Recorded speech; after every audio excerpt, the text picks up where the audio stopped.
ஆமென் ஆமென். தொடர்ந்து நம்ம வைத்து ஜெபிப்போம். பரிசுத்த ஆவியானவர் எப்படி நம்ம கிட்ட இருக்க வேண்டாத காரியங்களை வெளிப்படுத்தி விளக்குவார். சரிங்களா? இப்போ செய்தி இதெல்லாம் இன்ட்ரோடக்ஷன் தான். இனிமேதான் செய்திக்குள்ள போக போறேன். இப்ப 5ஆம் வசனம் பாருங்க. அவன் கர்த்தரால் ஆசீர்வாதத்தையும் தன் ரட்சிப்பின் தேவனால் நீதியையும் பெறுவான். அங்கே குஸ்தபைக்கு ஆண்டவர் இதுவே அவரை தேடி விசாரித்து அவருடைய சமூகத்தை நாடுகிற யாக்கோபு என்னும் சந்ததி. சேலா. சேலானா ஸ்டாப் அண்ட் மெடிடேட் அப்படிங்கிறார். So it's a course. அந்த 4 வசனமும் கோர்வையா நம்ம படிக்கணும்.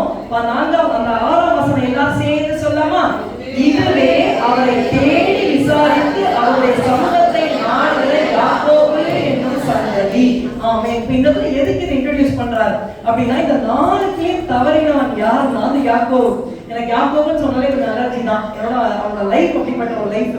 அப்போ ஏப்ரஹாம் லைஃப் ரொம்ப நல்லா இருக்கும், ஐசக் சூப்பரா இருக்கும். அந்த யாக்கோபோட லைஃப் பயங்கரமா இருக்கும். மேலே ஏறும் கீழே இறங்கும், மேலே ஏறும் கீழே இறங்கும். அது நீங்க ஒழுங்கா நீங்க வாசித்தீங்கன்னா உங்களுக்கு தெரியும்.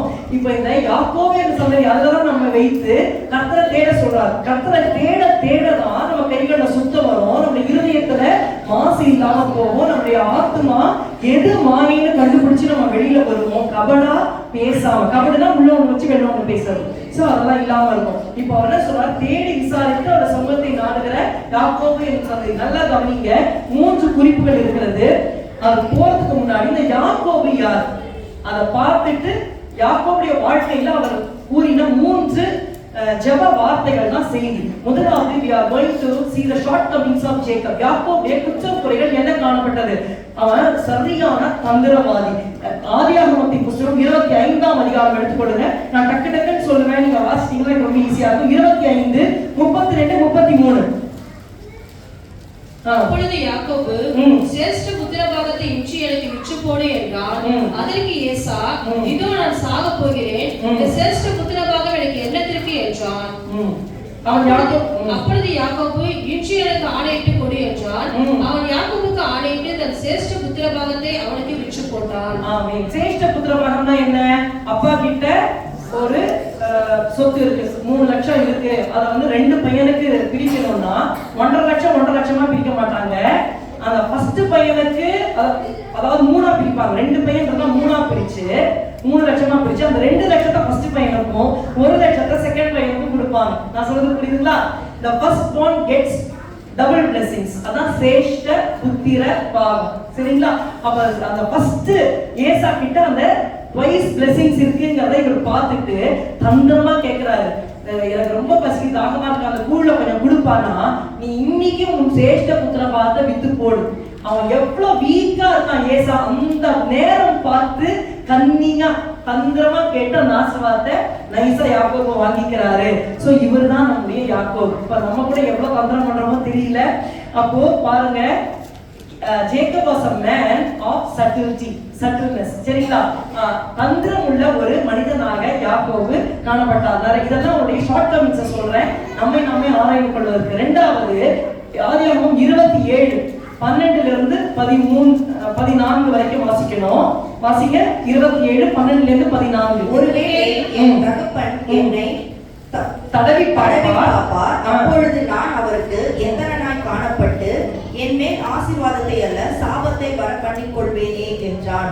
அதற்கு அவன் தாய், என் மகனே, உன்மேல் வரும் சாபம் என் மேல் வரட்டும், என் சொல்லை மாத்திரம் கேட்டு நீ போய் அவைகளை என்னிடத்தில் கொண்டு வா என்றாள். அவன் போய் அவைகளை பிடித்து தன் தாயினிடத்தில் கொண்டு வந்தான். முதல்ல கவனிங்க, நல்லா பாருங்க. முதல்ல அண்ணன்ட்ட சேஷ்ட புத்திர பாகம் இருக்கு, அதை வாங்கிட்டு நைசா வீக்கா வரும்போது கூட அப்படியே உள்ள வச்சு கூட சமைக்கலாம், எதாவது பண்ணலாம். அவன் வேட்டையாடி களைப்பா வருவான்னு தெரிஞ்சு வாசல்ல வச்சு சமைச்சு அந்த வாசலையெல்லாம் எடுக்க பண்ணி நைசா நீ வித்து போடுன்னு சொல்லி சேஷ்ட புத்திர பாகத்தை ஏமாத்தி வாங்கிட்டான். சரிங்களா?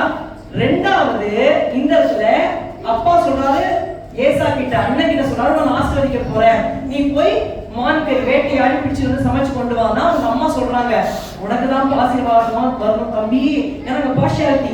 அப்பாவுக்கு ஃபர்ஸ்ட் born ஏசா தான் பெட்டு, அம்மாவுக்கு யாக்கோபு பெட்டு. அதனால எப்படியாவது யாக்கோபு வாங்கிடணும்னு சொல்லிட்டு அந்த அம்மா சொல்றாங்க, நீ போய் ஆட்டுக்குட்டி வெள்ளாட்டுக்குட்டி ரெண்டு பிடிச்சிட்டு வா, நான் சமைச்சு தரேன். அப்போ சொல்றான், ஐயோ எங்க அப்பா என்ன தடவி பாப்பாரு, ஏசாக்கு நிறைய முடி இருக்கு, எனக்கு நிறைய ரோமம் கிடையாது, தடவி பார்த்தா கண்டுபிடிச்சிருவாரு, என் மேல ஆசீர்வாதத்தை எல்லாம் சாபம் வந்துருமே. அவங்க அம்மா சொல்றாங்க, அப்பா என் மகனே உன்மேல் வரும் சாபம் என்மேல் வரட்டும், என் சொல்லை மாத்திரம் கேட்டு நீ போய் அவனை இடத்தில் கொண்டு வா. அவன் போய் அவர்களை பிடித்து தன் தாயிடத்தில் கொண்டு வந்தான். எப்படிப்பட்டவனா இருக்கான் பாருங்க. நீங்க என்ன சொல்றீங்க யாக்கோபை பத்தி? பெத்த அம்மா சொல்றாங்க என் மேல சாபம் வரட்டும்பா அப்படின்னு சொன்னா நம்ம என்ன சொல்லுவோம்? இல்லம்மா என்னம்மா இது எனக்கும் வரக்கூடாது உங்களுக்கும் வரக்கூடாதுமா, அப்படியே இருக்கும் அப்படிதான் நம்ம சொல்லுவோம். அம்மா மேல அன்பு இருக்கா பாருங்க. ஒரே செல்பிஷ். அவன் என்ன சொல்றான்? சொல்லவே இல்லை. அம்மா சொல்றாங்க உன் மேல வர சாபம் யாக்கோபே என் மேல வரட்டும், நீ புடிச்சிட்டு வா அப்படின்னா சைலண்டா புடிச்சு வந்து கொடுக்கலாம் பாருங்க. எப்படி இருக்காங்க யாக்கோபு, அவ்வளவு சுயநலவாதியா இருக்கான். ஆசீர்வாதம் கிடைச்சா போதும், என் அண்ணன் எப்படி போனா என்ன, எங்க அம்மா எப்படி போனா, இப்படி இருக்கா. இதுதான் அவருடைய கேரக்டர். புரியுதுங்களா? கொஞ்சம் யோசிச்சு பாருங்க நம்ம எப்படி நம்ம வாழ்க்கையில இருக்கும். மூன்றாவது, he was a ஃபர்ஸ்ட் வந்து subtle person, second selfish person, third he was a sensual person. அதாவது மாம்ச அதிகமா இருந்தவன். ஆதியாகமம் 29:18 வாசிங்க.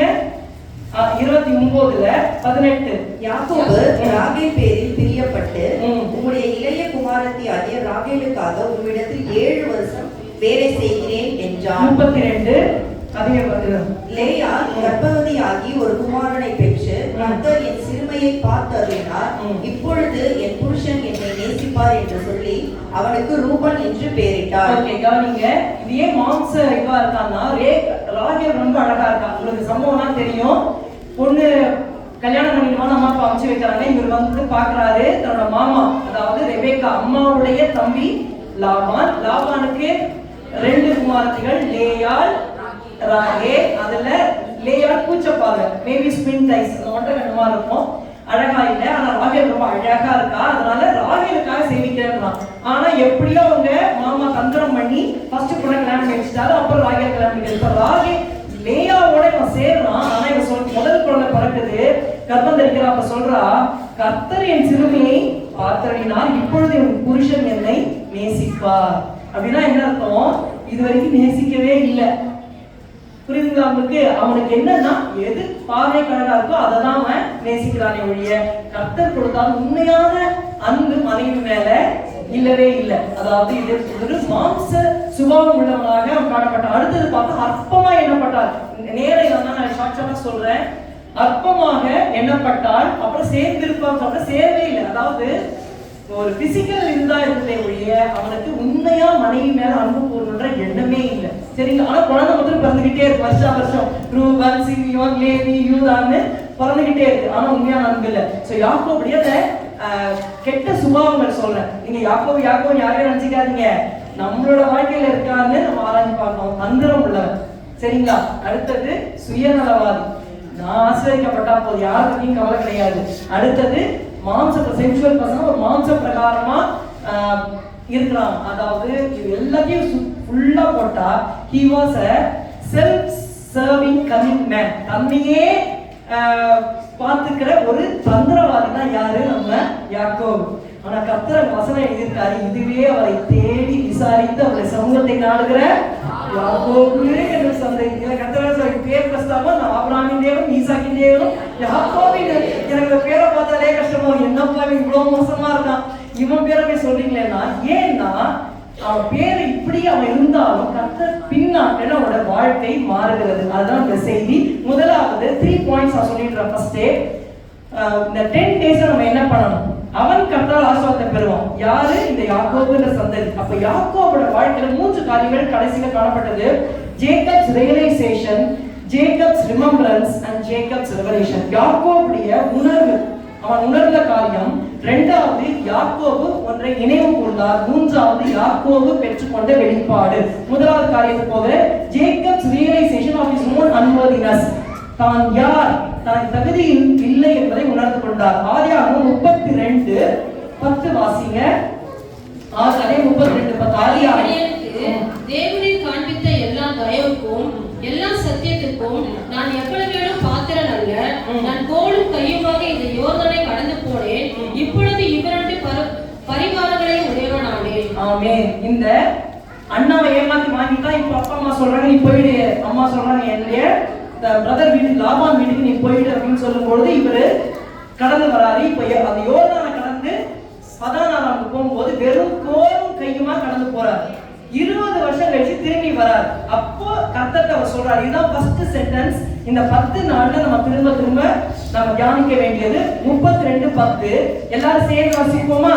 அடியேனுக்கு தேவரீர் காண்பித்த எல்லா தயவுக்கும் எல்லா சத்தியத்துக்கும் நான் எவ்வளவேனும் பாத்திரன் அல்ல, நான் கோலும் கையுமாய் இந்த யோர்தானை கடந்து போனேன், இப்பொழுது இவ்விரண்டு பரிவாரங்களையும் உடையவனானேன். ஆமென். இந்த சம்பவம் நமக்கு தெரியும். லாபான் கிட்ட போய் அவர் எத்தனை வருஷம் மொத்தமா ஒர்க் பண்றாரு?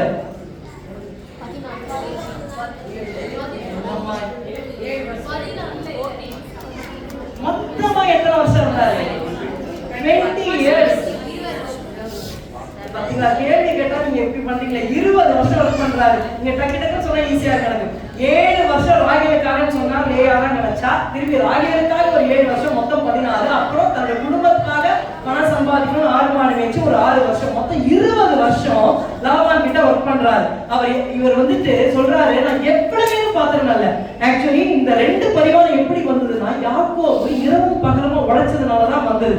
ஆதியாகமம் அதே பேஜ் 31ல 38ல இருந்து 41 வரைக்கும் கடகடம் வாசிக்க முடியுமா? இந்த 20 வருஷ காலமாய் நான் உம்மிடத்தில் இருந்தேன், உம்முடைய செம்மறி ஆடுகளும் வெள்ளாடுகளும் சினை அழியவில்லை, உம்முடைய மந்தையின் கடாக்களை நான் தின்னவில்லை, தீருண்டதை நான் உம்மிடத்துக்கு கொண்டு வராமல் அதற்காக நான் உத்தரவாதம் பண்ணினேன். பகலில் களவு போனதையும் இரவில் களவு போனதையும் என் கையில் கேட்டு வாங்கினேன். பகலிலே வெயிலும் இரவிலே குளிரும் என்னை பட்சித்தது, நித்திரை என் கண்களுக்கு தூரமாய் இருந்தது. இவ்விதமாய் பாடுபட்டேன். இந்த 20 வருஷ காலம் உம்முடைய வீட்டிலே இருந்தேன். 14 வருஷம் உம்முடைய 2 குமாரத்திகளுக்காகவும் 6 வருஷம் உம்முடைய மந்தைக்காகவும் உம்மிடத்தில் சேவித்தேன். 10 முறை என் சம்பளத்தை மாற்றினேன். ஆமென். அவ பாருங்க, 20 வருஷம் அவர் சொல்றாரு, மெயினா நித்திரை என் கண்களுக்கு தூரமா இருந்தது, பகலிலே வெயில் இரவிலே குளிர் என்னை பட்சித்தது. இப்ப இவ்வளவு ஹார்ட் ஒர்க் பண்ணி தான் அந்த 2 பரிவாரம் வந்தது. நீங்களும் நானும் அந்த இடத்துல தான் நம்ம என்ன சொல்றோம்? டக்குன்னு சொல்லுங்க, ஆண்டவரே நான் கோயில் கைமா போனேன், கஷ்டப்பட்டு 20 இயர்ஸ் உழைச்ச ஆண்டவரே இந்த 2 பரிவாரம். சொல்லுவோமா மாட்டோமா? நிச்சயமா ரொம்ப கஷ்டப்பட்டேன், அதனாலதான் கர்த்தர் ஆசீர்வதிச்சார் இப்படி சொல்லுவோம். ஆனா யாக்கோபு சொல்றாரு, அடியேனுக்கு தேவரீர் காண்பித்த எல்லா தயவுக்கும் எல்லா சத்தியத்துக்கும் நான் எவ்வளவு பாத்திரம் அல்ல. நாட் ஈவன் 1%, 100%, 1% இல்ல 0.00001%, அது கூட நான் தகுதியே இல்லைன்னு சொல்றாரு. இது நம்மளால சொல்ல முடியுமா? எவ்வளவு தூரம் தாழ்த்துறாரு, எவ்வளவு நன்றி உள்ளவரா இருக்கிறாரு பாருங்க. இந்த 10 நாள் நம்ம சொல்லணும், ஆண்டவரே இது வரைக்கும் நீங்க நான் கொண்டு வந்ததற்கு நான் தகுதியே இல்லப்பா, இது வரைக்கும் நீங்க நான் ஆசீர்வதித்ததற்கு, ஆனா நான் எவ்வளவு வேணும் பாத்திரம் அல்ல. ஹல்லேலூயா. எத்தனை பேர் சொல்ல முடியும்? இந்த 10 நாள் இந்த பாட்டி தேவ சமூகத்தை சொல்லணும். நம்ம வந்து நினைச்ச கூடாது, நான் சூப்பரா படிச்சேன் அதனால தான் மார்க் வந்தது, நான் இதை பண்ணேன், நல்ல வேலை பண்ணேன் அதனால தான் சம்பாதிக்கிறேன், அந்த அந்த அந்த ஐடியா, அந்த மென்டாலிட்டியே நமக்கு இருக்கக்கூடாது. எல்லாமே கர்த்தர் தருகிற ஈவு. நீங்க கேட்கலாம், எப்படி இதை சொல்றீங்க, எப்படி யாக்கோபுக்கு இந்த தாட் வந்தது நீங்க கேட்கலாம். இப்ப பாருங்க, ஆதியாகமம் 31:42 வாசிங்க. என் பிதாவின் தேவனாகிய ஆபிரகாமின் தேவனும் ஈசாக்கின் பயபக்திக்குரியவரும் என்னோடு இராமல் போனால் நீர் இப்பொழுது என்னை வெறுமையாய் அனுப்பிவிட்டிருப்பீர். தேவன் என் சிறுமையையும் என் கையின் பிரயாசத்தையும் பார்த்து நேற்று ராத்திரி உம்மை கடிந்து கொண்டார் என்று சொன்னார். அப்போ யாக்கோபு சொல்றான் லாபான்ட்ட, கர்த்தர் வந்து என் கையின் பிரயாசம் பார்த்து கடிந்து கொண்டாருன்னா என்னை எப்படி அமைச்சிருப்பீங்க? வெறுமையா அமைச்சிருப்பீங்க. அது உண்மையான பாருங்க 31 முன்னாடி பேச்சு பாருங்க. ஆதியாகமம் 31:24 பாருங்க. அன்று ராத்திரி தேவன் சீரியா தேசத்தானாகிய லாபானுக்கு சொப்பனத்தில் தோன்றி, நீ யாக்கோபோட நன்மையே அன்றி தீமை ஒன்று பேசாதபடிக்கு எச்சரிக்கையாயிரு என்றார். பாருங்க, 20 years ஆயிடுச்சு. கர்த்தர் சொல்றாரு, யாக்கோபை கிளம்பி அப்பா வீட்டு திரும்பி வந்து, எல்லாரும் கவனிக்கிறீங்களா? திரும்பி வந்துன்னு சொல்றாரு. திரும்பி வந்துன்னு சொன்ன உடனே இவர் என்ன பண்றாரு, அவங்க மாமா எங்கேயோ போயிருக்கும்போது நைஸா மனைவி பிள்ளைங்களாம் சர்வன்ஸ் எல்லாம் கூட்டிட்டு ஓடி வராரு. ஓடி வந்தா லாபானுக்கு நியூஸ் போகுது, நீ போயிட்டியான்னு சொல்லிட்டு பின்தொடர்ந்து வந்து 7 நாள்ல வந்து பிடிச்சிடுறாரு. அப்போ 7 நாள் வரும்போது கர்த்தர் ஒண்ணும் பண்ணல.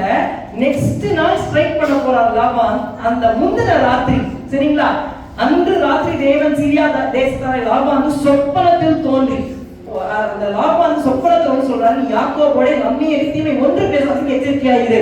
சரிங்களா? இப்ப 29 பாருங்க, உங்களுக்கு பொல்லாப்பு செய்ய 31:29 பாருங்க, உங்களுக்கு பொல்லாப்பு செய்ய எனக்கு வல்லமை உண்டு, ஆகிலும் உங்கள் தகப்பனுடைய தேவன் யாக்கோபோட நன்மையை தீமை ஒன்று பேசாததுக்கு எச்சரிக்கையா இருக்கு. நேற்று ராத்திரி என்னோட சொன்ன காலையினுடைய எய்ம் என்ன அப்படின்னா, எல்லாத்தையும் அழிச்சிட்டு போயிடும், யாக்கோப வெறுமையா அனுப்பிச்சிடும். அதான் யாக்கோபு சொல்றாரு, கர்த்தர் மாத்திரம் உங்களை வந்துட்டு கடிந்து கொள்ளலன்னா இன்னைக்கு என்ன வெறுமையா அனுப்பிச்சு விட்டுருப்பீங்க. 20 வருஷம் இவன் வேலை செஞ்சான். அந்த நைட்டு வந்து ஆண்டவர் லாபான்கிட்ட தோன்றி எச்சரிக்கலன்னா எப்படி கோலும் கையுமா அந்த யோர்தான் கிட்ட வந்தாரோ அதே மாதிரிதான் கோலும் கையுமா அந்த கோல் கூட அவருக்கு இருந்திருக்காரு, வெறுமையா போயிருந்திருப்பான். சரிங்களா? இப்போ நீங்க லாபான் அப்படிப்பட்டவனா? 43ஆம் வசனம் பாருங்க, அப்பொழுது லாபான் யாக்கோபுக்கு பிரதியுத்தரம். நல்லா கவனிங்க, 20:31-43 ஜெனசிஸ், ஆதியாகமம் 31:43.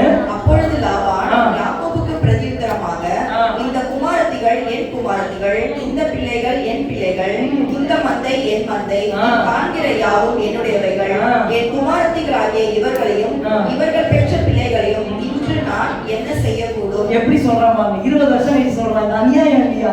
எங்க சும்மாவா அந்த மனைவி 7 வருஷம் உழைச்சு ஒரு வைஃப், இன்னொரு 7 வருஷம் உழைச்சு 6 வருஷம் உழைச்சு 10 தடவை சம்பளம் மாத்தலாம். இந்த ஆடு என்னோட குண்டா வரதா என்னோடனா அப்படி மாறிடும், மாறி மாறி மாறி 10 முறை சம்பளம் மாத்தினா அதுக்கு பெரிய மந்தம் சொல்றான்.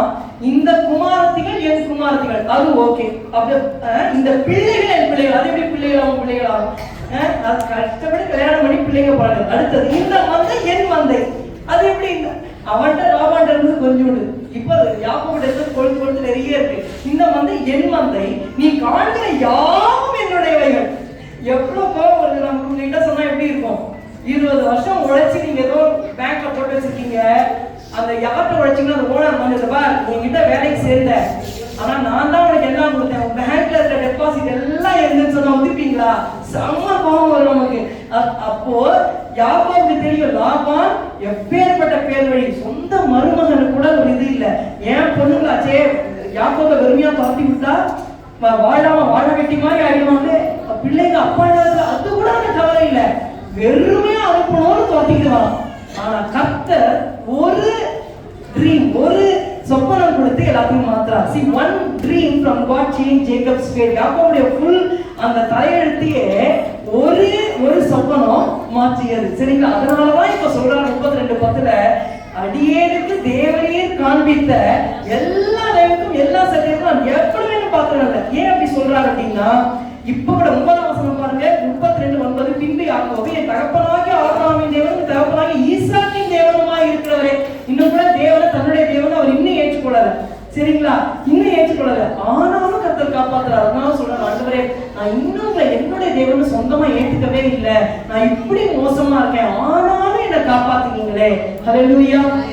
ரொம்ப நம்ம நெருக்கமா உண்மையா நம்ம இல்லைன்னா கூட இந்த வருஷம் முழுக்க நம்மை காப்பாற்றி இருக்கிறார். ஹல்லேலூயா, ஹல்லேலூயா. உணர்றீங்களா? அதான் பாருங்க, நம்ம சொல்லணும், தயவுன்னா அன்ஃபீலிங் லவ், அவருடைய அதாவது நம்மை தோல்விக்குள்ளாக்காத ஒரு அன்பு. அந்த அன்பு நம்மள தோற்று போக விடாது. அடுத்தது எல்லாம் சத்தியம், ஃபெய்த்ஃபுல்னஸ். சத்தியம் சொன்னா உண்மை அல்ல, அவர் உண்மையா இருக்கிறது. சத்தியம் தான் அந்த வேற சத்தியம் நினைக்காதீங்க, ஃபெய்த்ஃபுல்னஸ் குறிக்கிறது. சோ இப்படி என்னன்னா தேவன் கூட இருந்தார். இது எல்லா தெய்வம் எல்லா சத்தியம். திரும்பி 42 வாசிங்க, 31:42. ஆதியாகமம் 31:42.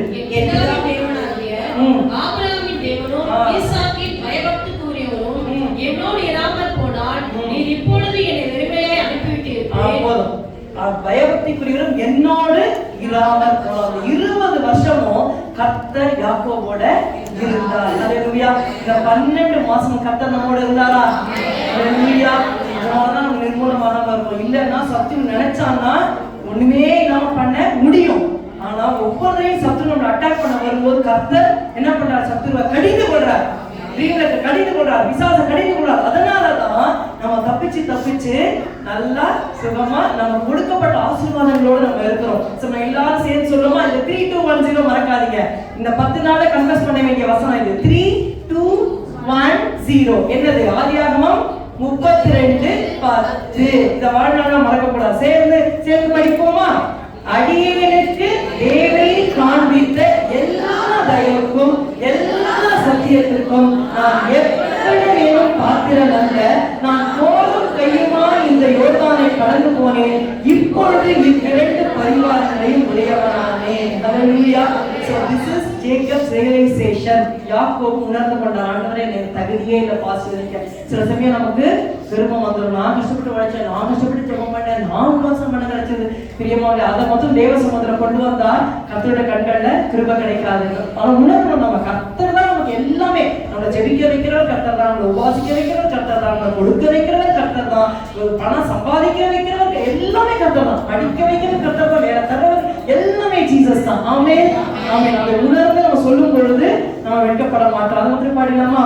உண்மை நம்பி வந்தேன் நான் வெட்கப்படல, உன்னையே என்னை கைவிடல. சொல்லுவோம், உண்மை நம்பி வந்தேன் நான் வெட்கப்படல, உன்னையே என்னை கைவிடல. வெறும் கையாய் கடந்து வந்தேன், இரு பரிவாரங்கள் எனக்கு தம்பி. வெறும் கையாய் கடந்து வந்தேன், இரு பரிவாரங்கள் எனக்கு தம்பி. எல்லாமே எல்லாமே எல்லாமே உம்மை துதிப்பேன். எல்லாமே எல்லாமே எல்லாமே உம்மை துதிப்பேன். ஆமென். இரண்டாவது குறிப்பு, முதலாவது இந்த 10 நாள் நம்ம சொல்லிடுறாங்க, நான் எவ்வளவு வேணும் பார்க்கணும்ல. அதனால தாவீது சொல்வார், வீடு அடியேனை இம்மட்டும் கொண்டு வந்ததற்கு நான் எம்மாத்திரம் என் வீடு எம்மாத்திரம். தேவ சமுத்திர தாழ்த்தி நம்ம சொல்லும் பொழுது உண்மையா கர்த்தர் நம்ம புது வருஷத்துல நிச்சயமா ஆசீர்வதிப்பார். இந்த வருஷத்திலே ஆசீர்வதிப்பார். தாழ்த்துகிற மனிதனும் உயர்த்தப்படுவான். இரண்டாவது, Jacob's remembrance of God's promises. Time ஆயிடுச்சு, கொஞ்சம் கீப் அப் பண்ணுங்க. யாக்கோபு நினைவு கூர்ந்தார். இதுவே அவரை தேடி விசாரித்து அவருடைய சமூகத்தை நாடுகிற யாக்கோபே என்னும் சந்ததி. அப்ப இதே ஆதியாகமம் 32 தான் 3 இருக்கு. இப்போ 9ஆம் வசனம் பாருங்க. 9ம் 12ம் வாசிக்கலாமா? பின்பு யாக்கோபு என் தகப்பனாகிய ஆபிரகாமின் தேவனும் என் தகப்பனாகிய ஈசாக்கின் தேவனுமாய் இருக்கிறவரை உன் தேசத்துக்கும் இடத்துக்கும் திரும்பி போ, உனக்கு நன்மை செய்வேன் என்று என்னுடனே சொல்லி இருக்கிற கர்த்தாவே. 12ஆம் வசனம் பாருங்க. தேவரீரோ நான் உனக்கு மெய்யாகவே நன்மை செய்து உன் சந்ததியை எண்ணி முடியாத கடற்கரை மணலை போல மிகவும் பெருகப்படுவேன் என்று சொன்னீரே. இப்ப என்ன பண்றாருன்னா, யாக்கோபு முதல்ல தகுதி இல்லைன்னு சொல்றார். இரண்டாவது, தேவனுடைய வாக்கு தத்தங்களை நினைவு கூறுகிறார். அவருக்கு ரொம்ப ஒரு பெரிய ஒரு பயம் வந்து ஏசா வராரு. எல்லாரும் கவனிக்கிறீங்களா? நல்ல உற்சாகமா கவனிங்க. இப்ப இந்த இடத்துல வரும் பொழுது ஒரு வாக்கு தத்தங்களை நினைவு கூறாரு. 10 நாள் இருக்கு நமக்கு, சரிங்களா? இன்னொரு சேர்ந்து 11 நாள். அன்று என்ன வாக்குறதோ தனிப்பட்ட விதத்துல உங்களுக்கு செய்தார். எது நிறைவேறல, தயவு செய்து நீங்க எழுதி வச்சு, அதுவரை இந்த வாக்குத்தத்தம் கொடுத்தீங்களேப்பா, இது நிறைவேறல, இப்படி சொன்னீரே, சொல்லி இருக்கிற கர்த்தாவே நீங்க சொல்லி தயவு செய்து ஜெபம் பண்ணுங்க. சரிங்களா? ஒவ்வொருத்தருக்கும் ஒவ்வொரு தேவை இருக்கும். உங்களுக்கு வசனம் நிச்சயம் கொடுத்திருப்பார், ஆண்டவர் பேசியிருப்பார். அந்த வசனத்தை நீங்க பைபிள்ல கை வச்சு நீங்க ஜெபம் பண்ணுங்க. சரிங்களா? அப்போ அப்படி ஜெபம் பண்ணும்போது இவர் என்ன சொல்றாருன்னா, இந்த இடத்துல உங்க சந்ததியை எண்ணி முடியாத கடற்கரை மணலை போல மிகவும் பெருகு. என்ன சொன்னார்? அவர் சொல்லவே இல்லை அப்படி. அவர் வந்து யாக்கோபு கிட்ட என்ன சொன்னார்? 28ஆம் அதிகாரம் 14ஆம் வசனத்துல உன் சந்ததி 28:14 20 வருஷத்துக்கு முன்னாடி சொல்றார், உன் சந்ததி பூமியின் தூளை போல் இருக்கும், மேற்கேயும் கிழக்கையும் வடக்கையும் தெற்கையும் பரப்புவாய், உனக்கு உன் சந்ததிக்குள்ளும் பூமியின் வம்சங்களும் ஆசீர்வதிக்கப்படும். எல்லாரும் இங்க இருக்கீங்களா? அல்லேலூயா. 20 வருஷம் முன்னாடி ஆண்டவர் அந்த கனவுல அந்த லேடர்ல சொல்றாரு. சரிங்களா? என்ன சொல்றாரு? உன்னுடைய சந்ததி பூமி தூளை போல இருக்கும். ஆனா 20 வருஷம் கழிச்சு ஐயா என்ன சொல்றாரு? உன் சந்ததி எண்ணி முடியாத கடற்கரை மணலை போல மிகவும் பெருக பண்ணுவேன். இது எங்கிருந்து வந்ததுன்னா, 20 வருஷம் முன்னாடி சொன்னது இல்ல. இவர் ஏற்கனவே தாத்தாவோட இருந்தார். தாத்தா பேர் என்ன? ஆபிரகாம். சத்தமா சொல்றாங்க. ஆபிரகாம் தாத்தாவோட 15 வருஷம் இருந்தார். அப்புறம் ஆபிரகாம் இறந்து போறார். அந்த 15 வருஷத்துல யாக்கோபுக்கு சொல்லி சொல்லி வளர்க்கிறார். அவர் கூடாரவாசி இல்லையா? அவன் மன செஞ்சாரு, ஏசா மன செஞ்சாரே வேட்டையாட போயிடுவான். ஆனா இவன் தாத்தாவோட இருக்கிற தாத்தா சொல்றாரு, அப்பா நான் மோரியா மரம் மேல ஏறினேன், ஈசாக்க வெட்ட போனேன், ஆனா ஒரு ஆட்டுக்கடாவை கொடுத்தாரு, நான் கீழ்ப்படினால கர்த்தர் சொல்லிட்டார். அந்த 22ஆம் அதிகாரம் 17-18 நீங்க அப்புறம் வாசிங்க. அவர் சொல்றாரு, உன் சந்ததியை வானத்து நட்சத்திரங்களை போல கடற்கரை மணலை போல திரளாக்குவே கர்த்தர் சொன்னார். இதை ஐயா கேட்டுட்டு 20 வருஷம் கழிச்சு இவர் சொல்றாரு, உன் சந்ததியை எண்ணி முடியாத கடற்கரை மணலை போல மிகவும் பெருகப்படுவேன் என்று சொன்னீரே. பாருங்க, நமக்கு வர்ற வசனங்கள் எப்படி வந்தாலும் சரி, பாட்டு மூலமா வரும், நம்ம பைபிள் படிக்கும் போது வரும், செய்தி மூலமா வரும். அது எனக்குன்னு நீங்க எடுக்கணும் முதல்ல. அது வரும்போது அது அப்படியே இந்த ஏசா மாதிரி சேஷ்டத்தை பார்த்து அப்படியே இது பண்ணுவோம், அந்த மாதிரி விட்டுறக்கூடாது. ஏன்னா அந்த ஒரு வசனம் நம்முடைய வாழ்க்கையை காப்பாற்றும். அதை வந்து எடுத்துக்கொள்ளணும் நம்ம, சரிங்களா?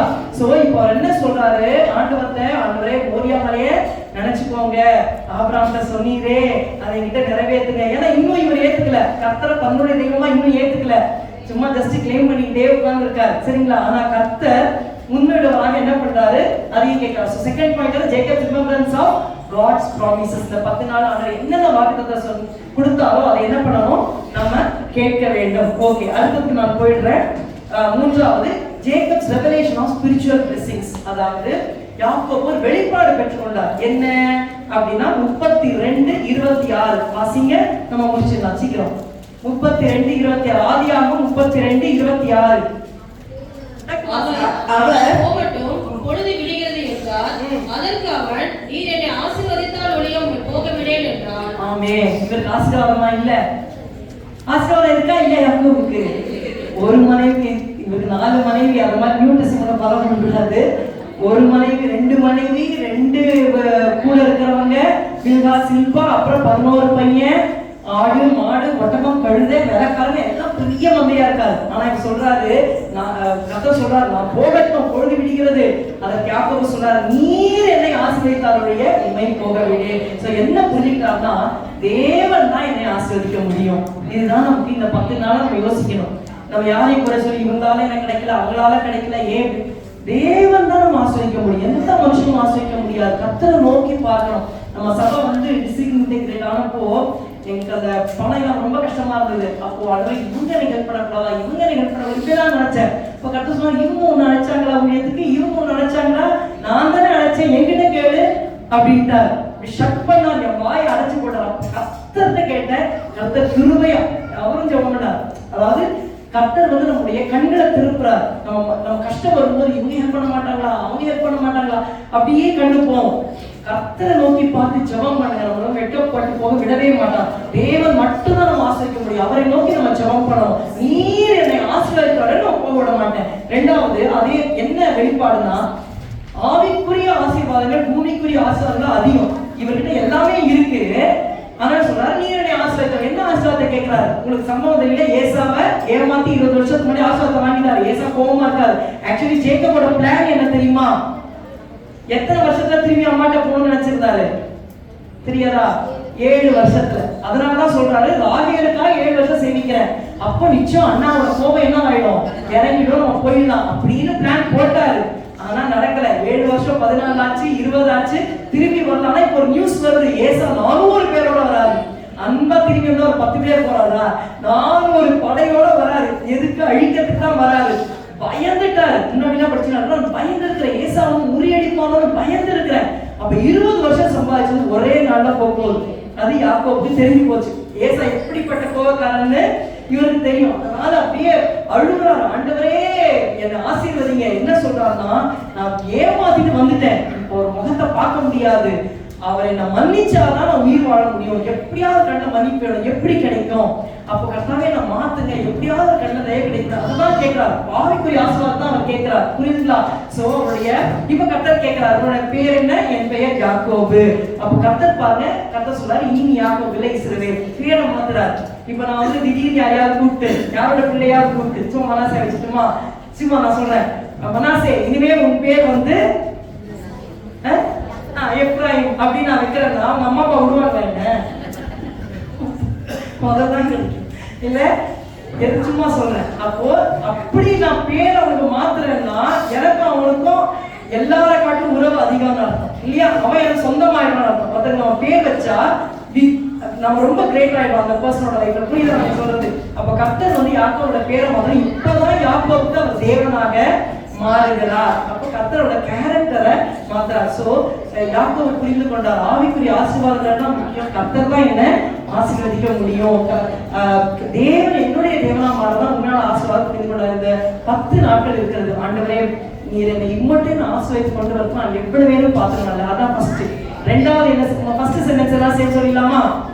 தேவரீர் அடியேனுக்கு காண்பித்த தயவுக்கும், எல்லா தயவுக்கும், எல்லா சத்தியத்துக்கும் எவ்வளவேனும் பாத்திரன் அல்ல. எல்லாம் சத்தமா சொல்லாம அதை தெரியலாம். பாத்திய வாசிக்கலாம். ஆதியாகமம் 3:2-1-0. சரிங்களா? ரொம்ப ஈஸியா ஞாபகம் வச்சுக்கலாம். ஆதியாகமம் 32:10, அடியேனுக்கு எல்லாரும் சேர்ந்து சத்தமா, அடியேனுக்கு தேவன் காண்பித்த எல்லா தயவுக்கும் எல்லா சத்தியத்துக்கும் நான் எப்பவேனும் பாத்திரன் அல்ல. இரண்டாவது என்ன சொல்ல போறோம்? சொல்லி இருக்கிற கர்த்தாவே சொன்னீரே. மூன்றாவது, நீர் என்னை ஆசீர்வதித்தால் ஒழிய நான் உம்மை போகவில்லை. ஆமென். கர்த்தர் நம்மை ஆசீர்வதிப்பாராக. இதுவே அவரை தேடி விசாரித்து அவருடைய சமூகத்தை நாடுகிற யாக்கோபு என்னும் சந்ததி. ஆமென். கர்த்தர் நம்மை ஆசீர்வதிப்பாராக. இந்த பொம்மை முடிச்சுக்கோமா. அல்லேலூயா. உற்சாகமா இருக்கீங்களா? இதுவே நீங்க வார்த்தையை பெற்றுக்கொண்டீங்க. அல்லேலூயா. சங்கீதம் 24:5 அவன் கர்த்தரால் ஆசீர்வாதத்தையும் தன் ரட்சிப்பின் தேவனால் நீதியும் பெறுவான். அவன் யாரு? பக்கத்தில் யாக்கோபின் வம்சத்தார். நாம் தான். அல்லேலூயா. இந்த காலத்தில் யாக்கோபுக்கான காரியங்களை கேட்டீங்க. அவன் யாரு? தந்திரவாதி. சொல்லுங்க. அப்படின்தான். இன்னும் யாராவது தந்திரம் பண்ணே இருக்கீங்களா? தந்திரமும் பண்ணாதீங்க, மந்திரமும் பண்ணாதீங்க. சில மந்திரம் ஓதி உலகம் பண்ணிக்கலாம். அந்த வேலையே பண்ணாதீங்க. அது வேணாம். அதனால நம்ம தந்திரமும் பண்ணக்கூடாது, மந்திரமும் பண்ணக்கூடாது.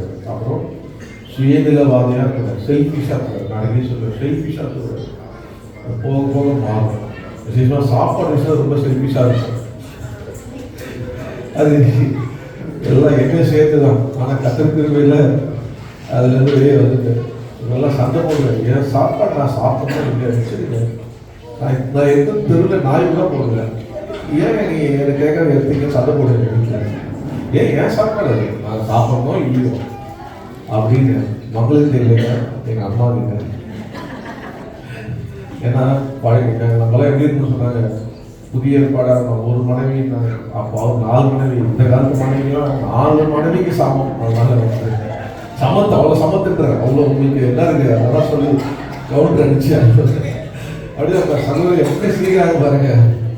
அதனால அந்த சகோதரிலாம் அப்பா ஒன்று நீ பார்த்தா 4 பாகம் இருந்தாலும் நினச்சிக்கோ இல்லையா. ஏன்னா 4ஆம் பாகம் அடிக்கும். அதை சோதனை பண்ணி அமைதியாக இருக்கிறாங்க. ஸோ சுய நிலவாதியாக மாம்சம் செல்ஃபிஷாக இருக்கிறோம். அப்புறம் கன்னிங், அது ரொம்ப கன்னிங்காக பிளான் பண்ணுறது. அப்படிலாம் இருக்கக்கூடாது. அல்லேலூயா. எப்படி ஏமாத்துறது, எப்படி இது பண்ணலாம் அது பண்ணலாம் அப்படிலாம் எங்கே வச்சுக்காதீங்க. வீட்டில் வச்சுக்காதீங்க, வேலையில் வச்சுக்காதீங்க. கணக்காக வரையாங்க. கர்த்தர் பார்க்குறாரு. ஒரு நாள் நடிக்கிறார், நம்மள தப்பிக்க முடியாது செய்ய. ஆனால் என்னவா இருக்கணும்னா உணர்வுள்ளவனாக இருக்கணும். உணர்ந்தான் அதோடைய நான் யாருப்பா ஒன்றுமே இல்லை, எல்லாமே நீங்கள் இருக்கிறது தானே. 2வது தான் பண்ணான். அவன் நினைவு கூறினான். என் தாத்தா சொன்னாரு, நான் வரும்போது நீங்கள் சொன்னீங்களே, நான் எனக்காக நீங்கள் என்ன பண்ணுங்க, வானத்து நட்சத்திரம் போல ஆனால் எங்கள் தாத்தா கடல் மழை போல இதெல்லாம் சொன்னீங்களே அப்படின்னு அந்த வசனத்தை நினைவு கூறினான். அப்புறம் வெளிப்பாடு இந்த ஏற்கனவே போனேன்னா நிச்சயமாக நான் வந்து பலி நடந்தான். அதனால இன்னைக்கு ஏதாவது பண்ணு பாருங்க. பார்த்தார் ஆண்டவர். பேரை மாத்திரம் இல்லை, அவனுடைய சரீரத்தில் தொடைய அவங்க சொந்த பிடிச்சாது. அவங்க நடக்க முடியாத ஒரு பலவீனம் போல கோல வீட்டு ஊடுகிற அவனாக மாற்றிட்டாங்க. அல்லேலூயா. கண்டிப்பாக ஏசா பார்த்தோம்னா நல்லா அந்த தாங்கி நடக்கிறா. எத்தனை வருஷத்துல? 20 வருஷத்துல. 20 வருஷம் போகும்போது தாங்கி நடக்கிறாங்க. தாங்கி நடந்தான். ஆனால் இப்போ தாங்கில அதுவே அவனை மாற்றிச்சு. இப்போ கர்த்தர் அந்த மாற்றத்தை கர்த்தர் கொடுத்தார். நான் அவங்களாம் தாங்கி போகணும்னு சொல்றதில்லை, ஆவிக்குரிய மாற்றம் அவங்க வாழ்க்கையில் வரணும். அதுவே என் ஆவிக்குரிய வார்த்தை இந்த வருஷத்துல கொடுத்த வார்த்தையெல்லாம் நினைவுக்கு இருக்கும். நீங்கள் செய்யுங்க. நம்மளாம் யார்?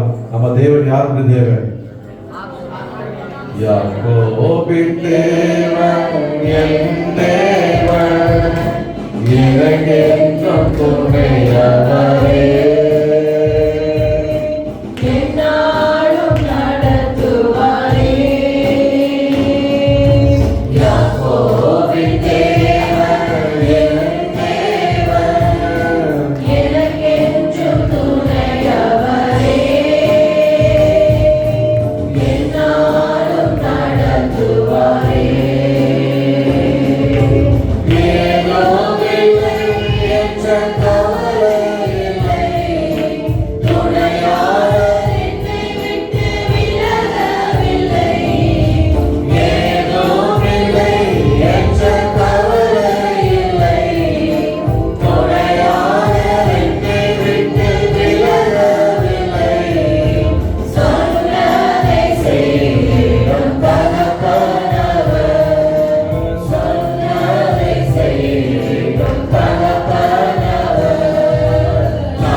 நாள் வேலை விசுவாசிக்கிறீங்க. என்னை கர்த்தர் நடத்துவார். ஓ, என் தேவன் எனக்கு அவர்தான் துணை. யாக்கோபின் தேவன் என் தேவன் என்னை நடத்துவார். ஓ, இதுவரைக்கும் நடத்தினார். இதுவரைக்கும் தம்முடைய ஆசீர்வாதத்தை என் மேலே பொழிந்தவர், தந்தவர், கொடுத்தவர். நான் யாக்கோபின் சந்ததியா இருக்கவன் எனக்கு செய்வார். கர்த்தர் என்னை எல்லாவற்றையும் செய்து முடிக்கிறவர். கரங்களை தட்டி கர்த்தரை மையப்படுத்துவோமா? ஓ, ஹalleluya, ஸ்தோத்திரம், ஸ்தோத்திரம், ஸ்தோத்திரம், ஸ்தோத்திரம், ஸ்தோத்திரம், ஸ்தோத்திரம், ஸ்தோத்திரம். ஆத்தும நிறந்து பகவதியாவே நான் கூடின நேரம் முதல் நிமித்தமாக எங்களோடு இருந்து நான் பாடல்களை நான் எங்களோடு பேசினேன். நாங்கள் எடுத்த துதி ஸ்தோத்திர ஆராதனை இறங்கி நீங்கள் யாரும் விடுதலாக்கினேன், அதை பலப்படுத்தினேன், சுகம் கொடுத்தேன், எல்லா ஜபத்துக்கும் பதில் தந்தேன். நான் கர்த்தருக்கு கொடுத்த எல்லா காணிக்க தசமாவை ஆசீர்வதித்தேன். அந்த கர்த்தாவை நான் எடுத்த எல்லா ஜபத்துக்கும் பதில் தந்தேன். அப்பா இப்போது எங்களோடு பேசினேன். வார்த்தைப்படியே அப்பா நீங்கள் ஆசீர்வதிப்பீராக. அந்த ஒவ்வொரு திருக்கரத்தில் ஒப்பு கொடுக்கிறேன். கர்த்தாவுடைய ஆசீர்வதித்து கர்த்தர் அவை நடத்தபடியாக ஒப்பு கொடுக்கிறோம்ப்பா. இப்பொழுதே ஆணைக்கடாக கர்த்தர் ஒவ்வொரு மேல வைப்பதாக. என் கர்த்தர் துணையாக இருக்கிறார். நான் தனி அல்ல, என் தேவனால் ஆசீர்வாதம் பெறுவேன். அவர் நிச்சயமாக என்னை ஆசீர்வதிக்கிறது உணர்ந்து ஆண்டவரே கர்த்தாவை நினைவு கூர்ந்து ஆண்டவரே ஆவிக்குரிய முன்னேறி போக அனுகிரகம் செய்வீராக. எல்லா புத்திகரமும் உமக்கே செலுத்தும். இயேசுவின் நாமத்தில் ஜெபிக்கிறோம். ஆமென். என் ஆத்மாவே கர்த்தரை ஸ்தோத்திரி, என் உலகமே பரிசுத்த நாமத்தை ஸ்தோத்திரி. என் ஆத்மாவே கர்த்தரை ஸ்தோத்திரி, கர்த்தர் செய்த சகலமான நம்முடைய கர்த்தராகிய இயேசு கிறிஸ்துவின் கிருபை, பிதாவாகிய தேவனுடைய அன்பும் பரிசுத்த ஆவியானுடைய அந்யோன்ய ஐக்கியம் நம் அனைவரோடும் சகல பரிசுத்த கர்த்தரை வருகிறது இருப்பதாக. ஆமென், ஆமென். கர்த்தருடைய ஆசீர்வாதமாக கிறிஸ்துமஸ் ஆராதனை காலையில் 25 காலையில் 6 to 8 நேரத்தோட வாங்க. கர்த்தர் ஆசீர்வாதம் முடிஞ்சோடனே பேட்டரி சர்வீஸ் இருக்கு. அதனால கர்த்தர் ஆசீர்வாதம்.